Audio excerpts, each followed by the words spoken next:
America से इस वक्त की बड़ी खबर सामने आ रही है। व्हाइट हाउस के बाहर फायरिंग हुई है। राष्ट्रपति डोनाल्ड ट्रंप की प्रेस कॉन्फ्रेंस के दौरान ये फायरिंग हुई है। अमेरिकी राष्ट्रपति ट्रंप ने फायरिंग की खुद ही ये जानकारी दी है कि किस तरह से प्रेस कॉन्फ्रेंस जारी थी जिस दौरान ये फायरिंग की गई। सीक्रेट सर्विस की फायरिंग में एक शख्स के जख्मी होने की भी खबर है और जख्मी शख्स को फिलहाल अस्पताल में इलाज के लिए भर्ती करवा दिया गया है। सीक्रेट सर्विस ने तत्काल ट्रंप की सुरक्षा बढ़ा दी है।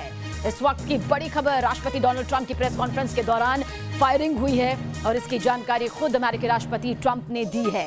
इस फायरिंग में सीक्रेट सर्विस के एक शख्स को जख्मी भी होना पड़ा। फिलहाल इलाज जारी है। सीक्रेट सर्विस ने तत्काल ट्रंप की सुरक्षा को और ज्यादा बढ़ा दिया है। तीन तस्वीर भी आप तक पहुंचा रहे हैं। व्हाइट हाउस की ये तस्वीर है। फायरिंग से किस तरह से दहशत का माहौल पैदा हो गया, हालांकि सुरक्षा और ज्यादा यहां पर बढ़ा दी गई।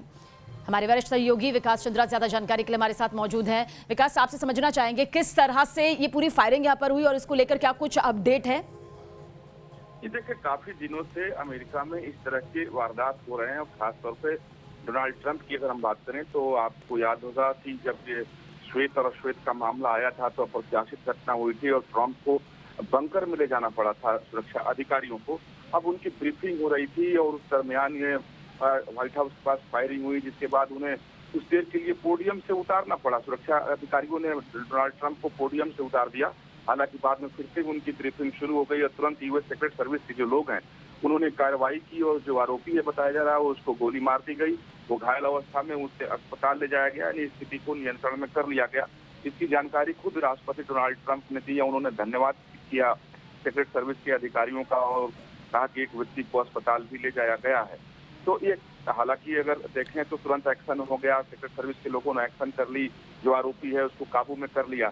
लेकिन जिस तरीके की वारदात है और दुनिया का सबसे सुरक्षित व्यक्ति अमेरिका के राष्ट्रपति को माना जाता है, सबसे सुरक्षित एरिया में से एक व्हाइट हाउस आता है, वहां अगर ऐसी घटना होती है तो वाकई ये चिंताजनक है। और आइए आपको सुनाते हैं कि अमेरिकी राष्ट्रपति डोनाल्ड ट्रंप ने क्या कुछ कहा।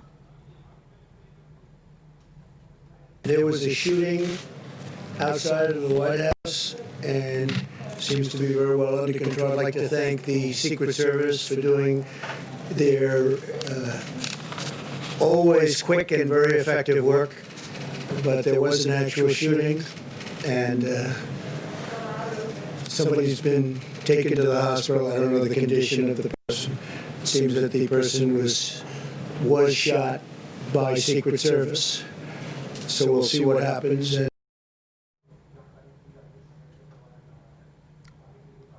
और विकास चंद्रा लगातार हमारे साथ बने हुए इस खबर पर जानकारी के लिए। विकास, जैसा कि आपने यहाँ पर बताया कि ये पूरी जो सुरक्षा व्यवस्था कितनी ज़्यादा कड़ी होती है, लेकिन बावजूद इसके यहाँ पर फायरिंग का होना अपने आप पर सुरक्षा के चाक चौबंद में एक बड़ी चूक भी नज़र आती है। उसके ऊपर भी आपसे अपडेट यहाँ पर लेंगे, लेकिन आपको जानकारी दे दे जिस तरह से ये पूरी फायरिंग यहाँ पर हुई है, ट्रंप की सुरक्षा और ज़्यादा बढ़ा दी गई है। लेकिन जो मौजूदा सुरक्षा रही उस पर ज़रूर सवाल खड़े हो जाते हैं, क्योंकि व्हाइट हाउस की सुरक्षा को लेकर हो या फिर अमेरिकी राष्ट्रपति की सुरक्षा को लेकर हो, वो सुरक्षा बेहद सख्त होती है और कई लेयर्स से होकर इस सुरक्षा को पार किया जा सकता है, जो कि किसी के लिए मुमकिन नहीं हो पाता। लेकिन जिस तरह से ये फायरिंग हुई उससे ज़रूर हड़कंप मच गया। सुरक्षा को लेकर जो तमाम सवाल अब यहाँ पर खड़े हो रहे हैं, जाहिर सी बात है वो भी अब एक जांच का विषय है।